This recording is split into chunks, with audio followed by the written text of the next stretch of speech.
Hi, Tyler. How are you doing? And Good. last time you were here, you guys came here with a 2-0 advantage, and it was a different rival. How is it for you different facing those Brewers to these Toronto Blue Jays? It's different game plan, different team. As far as like the record going into it goes, I don't think that's like a huge thing. Just kind of go in and take the game as like its own single thing and just game plan, come out, execute, and hopefully pitch well. Hey, Tyler, good to see you again. Good to see you. Francisco Villalobos from Grupo Formula in Mexico. What a great moment for you, man. I mean, at the opportunity to pitch a World Series game and at home, and the possibility of wearing that first swing of 3 that you guys need in order to close at home. I believe it will be the first time that if you guys make it, there'll be a championship here in Los Angeles since maybe the 60s or whatever. What are the keys of that you guys need to do in order to reach those 3 pivotal games in order to avoid this thing to go back to Toronto? I think it's just you have to play each game for what it is and not think about the future like 3 games from now. I think it's just tomorrow. We're worried about game 3. Just execute, do what you can tomorrow, and then don't worry about anything else until you have to play those games. Jesse? Tyler, I want to ask you about Vlad. Watching him live, watching him on tape, what is so impressive about him? What makes him one of the most elite hitters out there? I think he's just obviously like swing speed and power, but no, I think just his contact rate as well. Like I just think when he's locked in, he can hit kind of whatever stuff in the zone, out of the zone. He's just an overall good hitter. So Blake Snell has the binder. Yoshi has the notebook. What do you have to prep? I have like a little sheet. I don't go like super in depth, but there's a bunch of different stuff on it. Like what I don't want to give away too much stuff, but it's not a binder, or it's just like it's a sheet with like 7 to 8 points that I'd like to look at, like combined stats and stuff. Hi, Tyler. Simply, what did you think of Yoshinobu's performance yesterday and the last 2 games? And what's the impressive thing about him? I mean, what's not impressive, I guess. It's crazy what he's able to do. I just think his consistency is always what impresses me. I think like his work throughout the week, and then his pace on the mound is always very similar. It just seems like there's not a lot of like, there's thinking about the game plan, but there's not a lot of external like nonsense thinking. He just seems like a very focused person. And I just think the last 2 games have been incredible. And he's just gotten to a rhythm, and I think as the innings have gone on, he's gotten better and better. And just to see him catch that rhythm yesterday was amazing. Go to Ron in the second. Dave mentioned before, at least his flight was delayed. Were you on the delayed flight? And if so, how annoying was that? No, my flight was fine. Okay. Got in and it was good. Yeah. Having watched Shohei around and what he does, do you think others could be 2-way players? Do you think, looking back, if you had that inspiration, you could have hit too? No.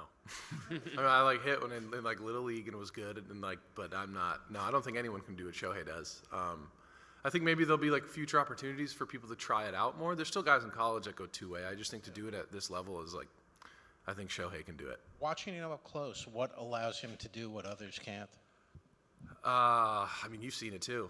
There's nothing I'm seeing that you aren't seeing. It's just he is an amazing hitter and an amazing pitcher. It's like as simple as that and as complex as that. He's just, I think his preparation, I think his mindset is pretty incredible just to juggle all this stuff and like the amount of media he has to do every day and all the other like off-field stuff with pitching and hitting and still maintaining like being an awesome person is very impressive. So it's just, he's like kind of like a superhuman.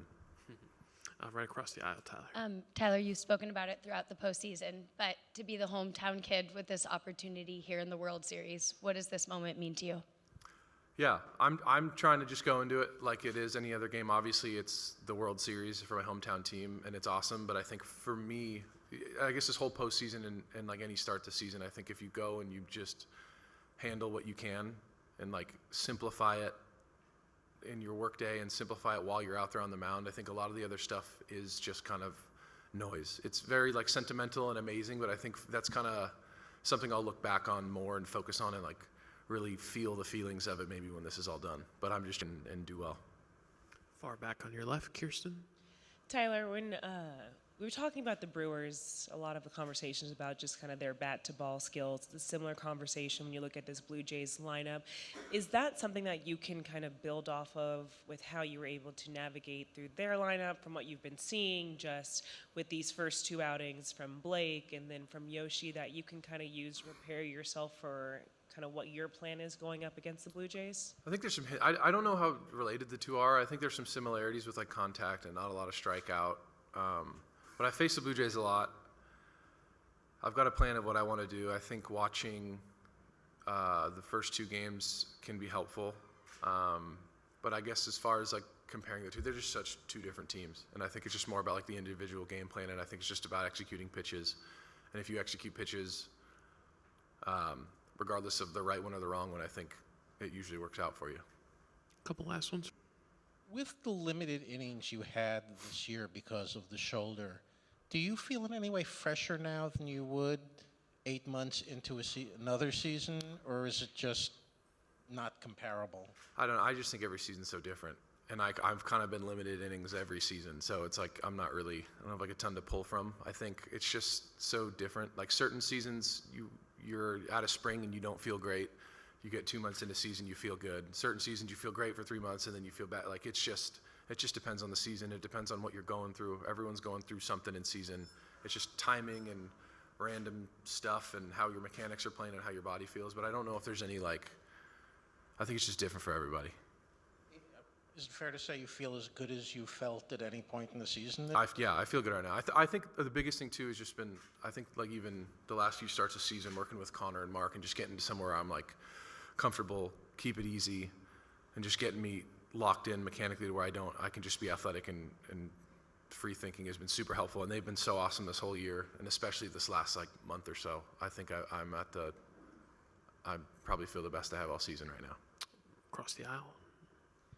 Tyler, more to the baseball fan side of you, is there any specific World Series memories that you have, favorite moments, favorite pitching performances maybe?